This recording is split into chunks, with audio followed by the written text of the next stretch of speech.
Hey everyone, this is Anshu और आज हम पढ़ने वाले हैं बायोडाइवर्सिटी का सेकंड पार्ट। इसके पहले मैंने फर्स्ट पार्ट अपलोड कर दिया है। आपने अगर वो नहीं देखा है तो आपको डिस्क्रिप्शन में डाल दिया जाएगा उसका लिंक, तो आप बायोडाइवर्सिटी का पार्ट 1 देख लीजिए। ये पार्ट 2 है उस चैप्टर का।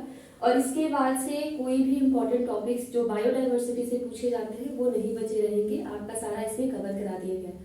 तो लास्ट टाइम हमने देखा था कि बायोडाइवर्सिटी क्या है, उसके टाइप्स क्या होते हैं, कितने लेवल में होता है, जेनेटिक बायोडाइवर्सिटी, स्पीसीज बायोडाइवर्सिटी और इकोलॉजिकल बायोडाइवर्सिटी, तीनों ही हमने डिस्कस कर लिया था।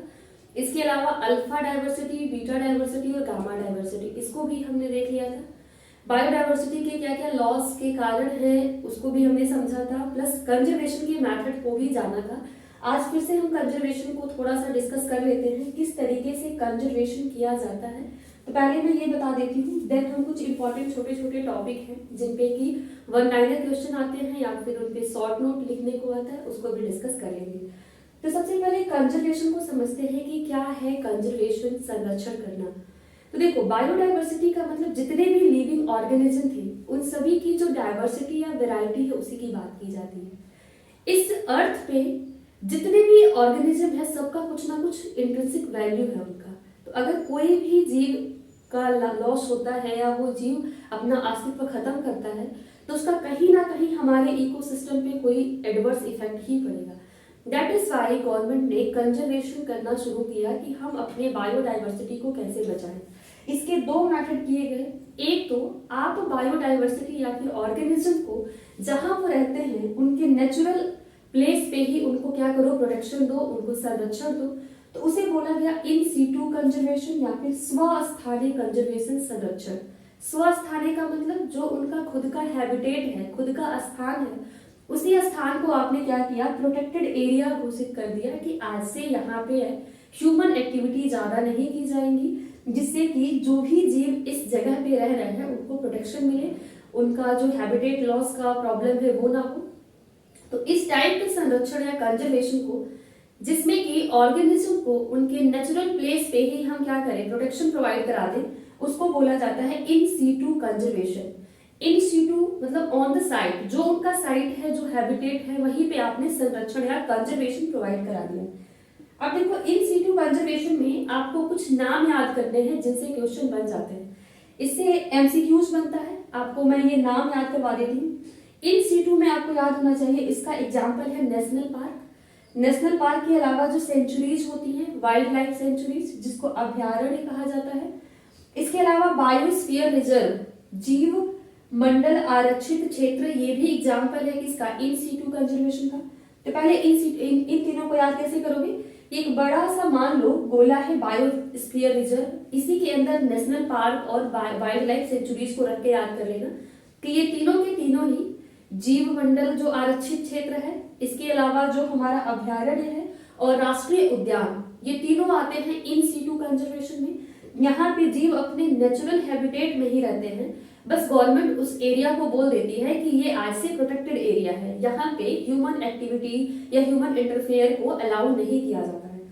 अब अगर इन तीनों को देखा जाए तो थोड़ा थोड़ा मैं बता देती हूँ, इनके में भी डिफरेंस है। नेशनल पार्क ऐसा एरिया होता है जिसमें कि कोई भी ह्यूमन एक्टिविटी अलाउ नहीं होती है, जैसे कि आप प्लांट के जो प्रोडक्ट हैं या फिर टिम्बर नहीं यूज कर सकते हो, प्लांट की को काट के नहीं ले जा सकते हो, ये पूरी तरीके से प्रोटेक्टेड एरिया है, प्रोटेक्टेड है। सेंचुरीज में क्या होता है, थोड़े बहुत आप मान लो कि एग्रीकल्चर करना है या टिम्बर यूज करना है तो वो कर सकते हो, लकड़ी या प्लांट प्रोडक्ट है उनको आप, माइनर जो प्लांट प्रोडक्ट है उनको यूज कर सकते हो। बायोस्फीयर रिजर्व क्या है, इन दोनों का मिक्सचर है, इस तरीके से समझो। बायोस्फीयर रिजर्व में कुछ एरिया, थोड़ा सा मैं बना के बता देती हूँ कि इसको हम इस तरीके से पढ़ते हैं। एक मिनट, जैसे मान लो ये गोला है, गोले के अंदर तीर ऐसे बना दो, बायोस्फीयर रिजर्व समझ रहे हैं। तो जो सबसे बाहर वाला जोन होता है उसको बोलते हैं ट्रांजिशन जोन, इस वाले जोन को आप बोलोगे बफर जोन, जो बीच में है उसको बोला जाता है कोर एरिया, ये कोर है, बीच वाले को बोलोगे बफर, दोनों के बीच में है ना, और जो सबसे किनारे वाला है उसको बोलते हैं ट्रांजिशन जोन। तो अभी हमने सीखा था कि बायोस्फीयर रिजर्व में दोनों के कैरेक्टरिस्टिक होते हैं, मतलब इसमें कुछ ऐसा एरिया होगा जहां पे ह्यूमन सेटलमेंट या ह्यूमन एक्टिविटी अलाउड नहीं होगी, कुछ ऐसा एरिया होगा जिसमें थोड़ी बहुत ह्यूमन एक्टिविटी या एग्रीकल्चर अलाउ होगा। तभी तो ये दोनों का मिक्सचर है। तो आपको याद रखना है कि जो ट्रांजिशन जोन है वहां आप थोड़ा बहुत ह्यूमन का जो एक्टिविटी है वो अलाउ रहता है। बफर जोन में भी आप जाके थोड़ा प्लांट जो प्रोडक्ट है उसको यूज कर सकते हो। बट ये जो कोर एरिया है वो बिल्कुल क्या होता है, रेस्ट्रिक्टेड होता है। यहाँ कोई भी ह्यूमन नहीं जा सकता है, कोई एक्टिविटी अलाउड नहीं होती है। ये रिसर्च के लिए बनाया गया होता है कि रिसर्च पर्पज से ही इसको यूज किया जाता है। तो हमने तीनों में डिफरेंस देखा। नेशनल पार्क कि आप इसमें जो जीव हैं और जो प्लांट हैं दोनों पूरी तरीके से प्रोटेक्टेड। अभ्यारण्य या सेंचुरीज में क्या होता है कि इसमें हम ये देखते हैं कि हम थोड़े बहुत प्लांट प्रोडक्ट यूज कर सकते हैं, थोड़ा सा ह्यूमन सेटलमेंट भी किनारे किनारे की एरिया में दिखाई देता है। जीवमंडल आरक्षित क्षेत्र बायोस्फीयर रिजर्व में क्या होता है कि इसमें हम एक बड़ा सा कोई क्षेत्र है उसको ये घोषित करते हैं। इसके अलावा 3 जोन होते हैं, सबसे किनारे वाला transition zone, then buffer zone, बीच में कोर एरिया। ट्रांजिशन और बफर में थोड़ी बहुत ह्यूमन एक्टिविटीज देखी जा सकती है, बट कोर वाले में बिल्कुल भी ये रेस्ट्रिक्टेड होती है। कोर एरिया में कोई भी ह्यूमन सेटलमेंट हमें नहीं दिखाई देगा, ये रिसर्च पर्पस के लिए होता है। इसके अलावा 2 और आते हैं इन सीटू कंजर्वेशन में। एक को बोला जाता है अलौकिक ग्रुव्स तथा झीलें, मतलब सेक्रेड ग्रुव्स और लेक्स। अब ये होते क्या है ये समझिए। जनरली कुछ जो आदिवासी या ट्राइब्स हैं वो किसी चीज को मान लेते हैं कि ये अलौकिक है, इनकी पूजा करने लगेंगे। जैसे कि राजस्थान में खेजड़ी है, या फिर मेघालय में कुछ हिल्स हैं, गारो, जैंतिया, ये जो हिल्स हैं, तो वहां पे रहने वाले जो ट्राइब्स हैं, लोकल कम्युनिटीज जो वहां की है, वो इनकी पूजा करने लगेगी इसको अलौकिक मान के। तो हमें बस ये जानना है कि ऊपर के ये जो 3 हमने देखे, national park, sanctuaries, biosphere reserve, इसमें गवर्नमेंट का इंटरफेयर है, गवर्नमेंट इसको प्रोटेक्टेड एरिया बताया है। बट ये जो है अलौकिक ग्रुप्स तथा झीलें, सेक्रेड ग्रुप्स और लेक, इसमें गवर्नमेंट ने नहीं कहा है, बट लोकल कम्युनिटी खुद से आके ये पहल करती है कि हमें इसको प्रोटेक्ट करना है, क्योंकि ये इसको कुछ दैवीय मान लेती है या अलौकिक मान के पूजा करने लग जाती है। तो ये हमने देखा इन सीटू कंजर्वेशन में क्या क्या, national park, wild life sanctuaries, इसके अलावा आपने बायोस्फीयर रिजर्व देखा और सेक्रेड ग्रुव्स तथा लेक्स।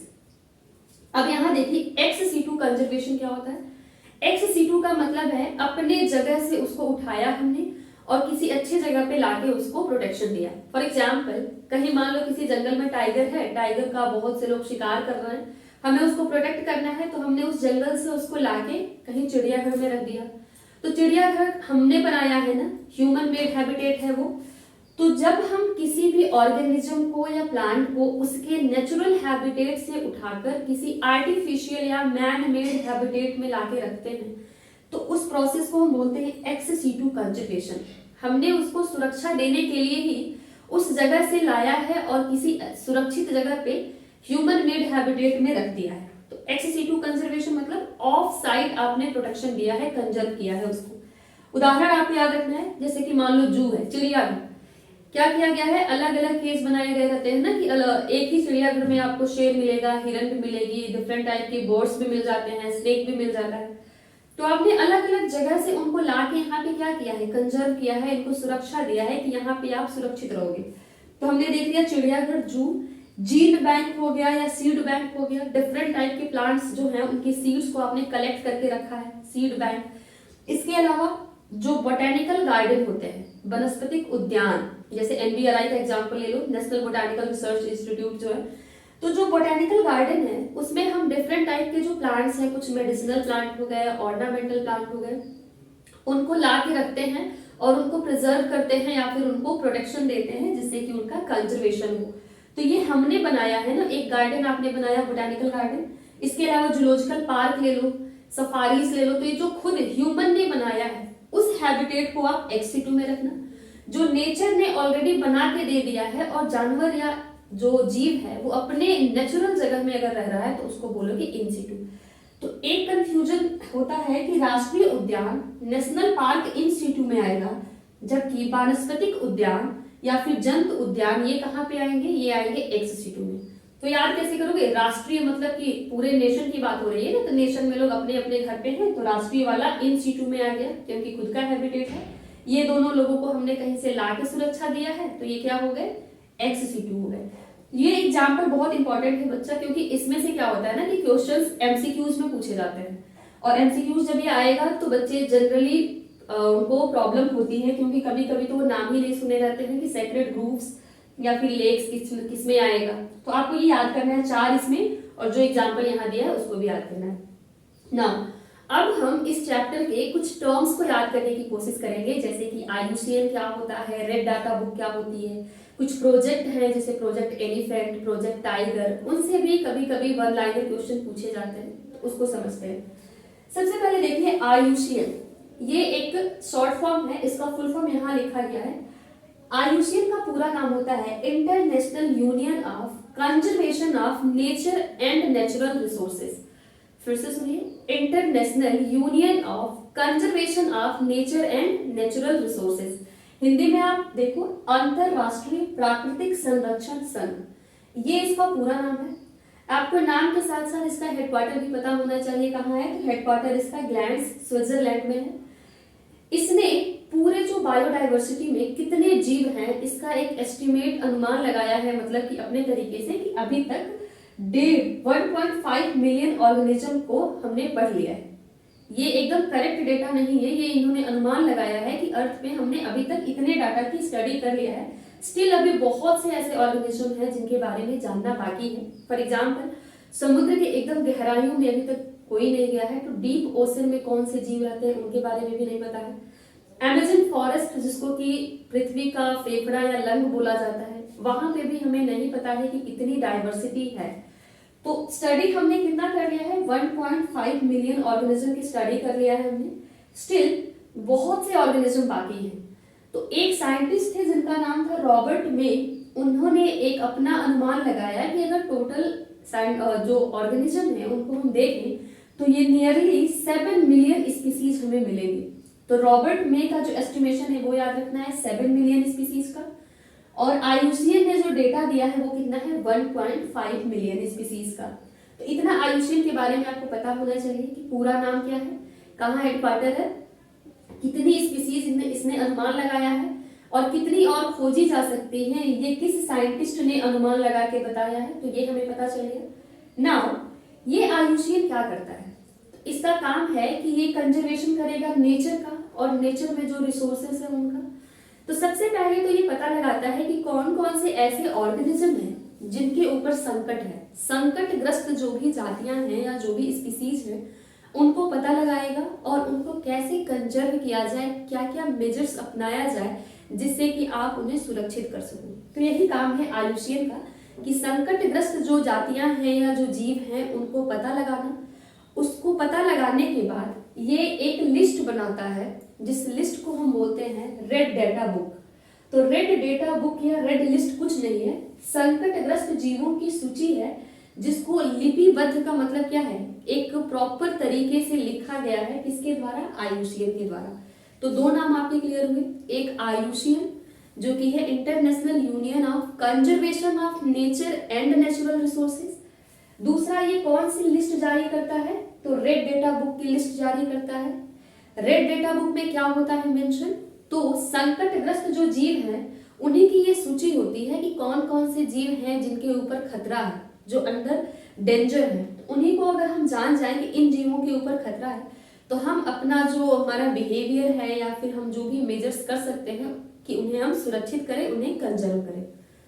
तो इस IUCN के द्वारा जारी किए गए रेड डेटा बुक में कुछ जो स्पीसीज हैं उनके नाम दिए गए हैं, वो भी हमें याद करने हैं। तो इस रेड डेटा बुक में हमें 6 टाइप की स्पीसीज दिखती हैं। कहने को तो और भी हैं, जैसे रेयर हो गए, मगर मेनली हमें 6 टाइप की स्पीसीज के बारे में पढ़ना है, जो कि रेड डेटा बुक में मेंशन किए गए हैं IUCN के द्वारा। तो पहली स्पीसीज देखो, एक्सटिंक्ट। एक्सटिंक्ट का मतलब होता है विलुप्त हो जाना। जैसे हम डायनासोर की बात कर ले, डायनासोर का हम नाम तो सुनते हैं, मगर अगर कहीं हमें कोई बोले कि कहाँ डायनासोर मिलेगा तो हम बता नहीं सकते हैं। क्यों? क्योंकि डायनासोर अब है ही नहीं, वो एक्सटिंक्ट हो चुके हैं। हमने ऐसा, मतलब हमारी ह्यूमन एक्टिविटी की बात करें या जो भी नेचर की क्लाइमेट की बात करें, उसके वजह से ये जीव क्या हो चुका है, विलुप्त हो गया है, एक्सटिंक्ट हो गया है, और ये अब हमें कहीं भी दिखाई नहीं देगा। तो ऐसे जीव जो अब बिल्कुल भी प्रेजेंट नहीं है, उनका कोई अस्तित्व नहीं बचा है, उन जीवों को आप क्या बोलोगे, वो आएंगे एक्सटिंक्ट या विलुप्त में। दूसरा जो आएगा उसको बोलते हैं एक्सटिंक्ट इन वाइल्ड। मतलब क्या है, ये जीव जो है अपने नेचुरल हैबिटेट में या विलुप्त हो गया है, बिल्कुल भी नहीं मिलता है। इसकी इतनी ज्यादा पोचिंग बोले, शिकार बोले या जो भी एक्टिविटी है, उसकी वजह से ये अपने हैबिटेट में जहां ये रहता था वहां अब एक्सटिंक्ट हो गया है, विलुप्त हो गया है। इसकी कुछ जो जातियां हैं उसको प्रिजर्व करके या इसको कंजर्व करके कहीं मैन मेड या आर्टिफिशियल हैबिटेट में रखा गया है, बट ये कहाँ विलुप्त हो गया है? अपने नेचुरल हैबिटेट में ये अब एक्सटिंक्ट हो चुका है। तो हमने देखा एक्सटिंक्ट का मतलब बिल्कुल गायब, जैसे कि डायनासोर हो गया। एक्सटिंक्ट इन वाइल्ड मतलब कि अपने नेचुरल हैबिटेट में गायब हो गया है, अब प्रिजर्व करके हमने या कंजर्व करके कहीं आर्टिफिशियल हैबिटेट में रखा है।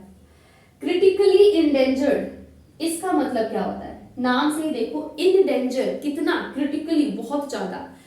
इसका ये मतलब है कि अगर आपने अपनी एक्टिविटी को नहीं सुधारा तो ये जो ऑर्गेनिज्म है ये अब चले जाएंगे एक्सटिंक्ट इन वाइल्ड पे, मतलब कि ये एक्सटिंक्ट हो जाएंगे। अगर हमने अपनी एक्टिविटी जैसे कर रहे हैं, पोचिंग, उनका शिकार करना हो गया या उनके हैबिटेट का लॉस करना फ्रेगमेंटेशन के थ्रू, तो ये नियर फ्यूचर में क्या हो जाएंगे? एक्सटिंक्ट हो जाएंगे। कहाँ पे? अपने नेचुरल हैबिटेट में। तो एक्सटिंक्ट का मतलब बिल्कुल विलुप्त, एक्सटिंक्ट इन वाइल्ड नेचुरल हैबिटेट में गायब। क्रिटिकली इंडेंजर का मतलब है अगर आपने अपनी एक्टिविटी नहीं सुधारा तो ये अपने नेचुरल हैबिटेट में बेचारे गायब हो जाएंगे, फिर इनको प्रोटेक्ट करने की नीड आ जाएगी। इंडेंजर्ड का मतलब क्या है? कि ये भी खतरे पे का जो बॉर्डर है उसी पे है और इतने ज्यादा खतरे में है कि अगर थोड़ा सा भी इनको संभाला नहीं गया या बचाया नहीं गया तो फ्यूचर में इनकी जो वो कंडीशन है वो ऐसी हो जाएगी कि ये क्रिटिकली इंडेंजर में आ जाएंगे। तो ये बस ऐसे ही है, एक्सटिंक्ट विलुप्त, एक्सटिंक्ट इन वाइल्ड हैबिटेट में गायब, इसको नहीं सुधारोगे तो एक्सटिंक्ट इन वाइल्ड में चला जाएगा। इंडेंजर को अगर नहीं हमने बचाया तो आने वाले समय में ये कहाँ चला जाएगा? क्रिटिकली इंडेंजर में चला जाएगा, बिल्कुल भी एकदम ये खतरे की घंटी पे ही खड़ा है। वल्नरेबल का मतलब क्या है? इसको भी रिस्क तो है, मगर अभी अगर हम अपने जो एक्टिविटी है उसको नहीं सुधारेंगे तो ये नियर फ्यूचर में कहाँ चला जाएगा? इंडेंजर हो जाएगा। और थ्रेटेंड का मतलब क्या है? इसको रिस्क है किस चीज का? शिकार लोग खेल ले रहे हैं, इसका ज्यादा मतलब कि शिकार हो या इसको किल कर दिया जा रहा है, तो इस एक्टिविटी को हमें सुधारने की जरूरत है, अदरवाइज आने वाले फ्यूचर में ये कहाँ चला जाएगा? वल्नरेबल में चला जाएगा। तो हमें ये पता होना चाहिए कि आयुषियन एक अंतरराष्ट्रीय संस्थान है जो कि संकटग्रस्त जातियों की सुरक्षा के लिए एक बुक या लिस्ट तैयार करता है, जिसे रेड डाटा बुक कहा जाता है। लाल का मतलब खतरा है ना, तो इसी वजह से संकटग्रस्त जीवों की जो सूची है उसको रेड डेटा बुक में लिखा जाता है, रेड लिस्ट बोलते हैं। इसमें 6 तरीके के जीव हमें दिखाई देते हैं। एक जो कि अपने जो उनका हैबिटेट है इसके अलावा जो पूरे के पूरे अर्थ पे दिखाई ही नहीं देंगे, विलुप्त हो चुके हैं, एक्सटिंक्ट कहलाएंगे। दूसरा एक्सटिंक्ट इन वाइल्ड मतलब नेचुरल हैबिटेट में गायब हो गए हैं। तीसरा है क्रिटिकली इंडेंजर्ड मतलब बहुत ज्यादा खतरा है उनके ऊपर कि वो आने वाले समय में अपने नेचुरल हैबिटेट से गायब हो जाए। चौथा है इंडेंजर्ड मतलब कि अगर आपने अपनी एक्टिविटी नहीं सुधारा तो वो बेचारे क्रिटिकली इंडेंजर की श्रेणी में आ जाएंगे। उसके बाद वल्नरेबल मतलब ये भी रिस्क पे ही हैं, अगर हम इनको नहीं बचाने का प्रयास करेंगे तो ये हो जाएंगे इंडेंजर में। और लास्ट हमने देखा है थ्रेटेंड का, थ्रेटेंड भी रिस्क पे हैं कि आने वाले समय में अगर इनको नहीं बचाया गया, इनको ऐसे ही हम मारते रहे तो ये कहाँ चले जाएंगे? ये चले जाएंगे वल्नरेबल की श्रेणी में। तो ये आपने पूरा देखा बेटा जी कि किस तरीके से आयुषियन क्या होता है और रेड डेटा बुक क्या होता है। इसके अलावा हमें 3 और चीजें मैंने यहाँ लिखा है जिसमें आपके लिए एक होमवर्क है। पहला आपको जानना है प्रोजेक्ट टाइगर, मतलब कि बाघ को बचाने के लिए जो एक परियोजना लाई गई थी प्रोजेक्ट टाइगर, वो कब लाई गई थी? ईयर आपको याद करना है, 1973 में लाई गई थी। सेकंड है एलिफेंट को बचाने के लिए प्रोजेक्ट एलिफेंट, हाथी परियोजना कब लाई गई थी? तो वो 1992 में लाई गई थी। तीसरा जो क्वेश्चन है वो मैंने आपको होमवर्क दिया है, आप कमेंट सेक्शन में बताइए कि घड़ियाल परियोजना को कब लॉन्च किया गया था, कब आया था घड़ियाल परियोजना। घड़ियाल पुनर्वास केंद्र पे क्वेश्चन आता है, वो मैं आपको बता दूं, वो है लखनऊ के कुकरैल में। तो घड़ियाल पुनर्वास केंद्र कहाँ पे है? कुकरैल, लखनऊ में। आपको मुझे बताना है कि घड़ियाल का जो परियोजना है कब आया था। तो ये सारा हमने देख लिया बायोडायवर्सिटी के बारे में। इसके अलावा 2 समिट है, वो भी मैं आपको आज ही बता दूं कि 2 कन्वेंशन हुए बायोडायवर्सिटी को प्रोटेक्ट करने के लिए। एक का नाम है अर्थ समिट और दूसरे का नाम है वर्ल्ड समिट। आपको बस ईयर याद रखना है और थीम इसका क्या था वो याद रखना है। तो अर्थ समिट हुआ था बेटा जी 1992 में, और इसके 10 साल बाद हो गया था वर्ल्ड समिट कब, 2002 में। ये आपको ईयर याद रखना है। अर्थ समिट और वर्ल्ड समिट दोनों कन्वेंशन है जो बायोडायवर्सिटी के प्रोडक्शन के लिए किए गए थे। इनका थीम था बायोडायवर्सिटी कंजर्वेशन, मतलब कैसे आप बचाओगे बायोडायवर्सिटी, यही इनका फोकस था, इसी पे इन्होंने पूरा काम किया। वर्ल्ड समिट जो हुआ 2002 में, उसका थीम क्या था, उसका थीम था सस्टेनेबल डेवलपमेंट। ये याद रखना है, सस्टेनेबल डेवलपमेंट मतलब कि किस तरीके से डेवलपमेंट की प्रोसेस में आगे बढ़ा जाए कि जो हमारा फ्यूचर जनरेशन है वो भी नेचर का इतना ही रिसोर्स यूज कर पाए। ऐसा ना है कि डेवलपमेंट करने के चक्कर में आप जितने भी नेचुरल रिसोर्सेज है उनको खुद ही यूज कर ले और जो आपकी आने वाली जनरेशन है उसको कुछ भी ऐसा ना मिले। तो सस्टेनेबल तरीके से डेवलपमेंट करना, ये थीम था 2002 में जो वर्ल्ड समिट हुआ। अर्थ समिट 1992 में कहाँ हुआ था ये भी बता दूं मैं, ब्राजील के रियो डी जनेरियो में हुआ था। तो ये दो चीजें आपको ध्यान रखनी है, एमसीक्यू जिससे भी पूछे गए हैं। तो ये हमने आज पूरा टॉपिक कंप्लीट कर लिया बायोडायवर्सिटी चैप्टर से। इसके बाद कोई भी क्वेश्चन आपको बायोडायवर्सिटी में दिक्कत क्रिएट नहीं करेगा, तो आप वीडियो को देखिए, समझ में अगर कुछ ना आया तो आप उसे क्वेश्चन भी कर सकते हैं। This is for today, thank you for watching.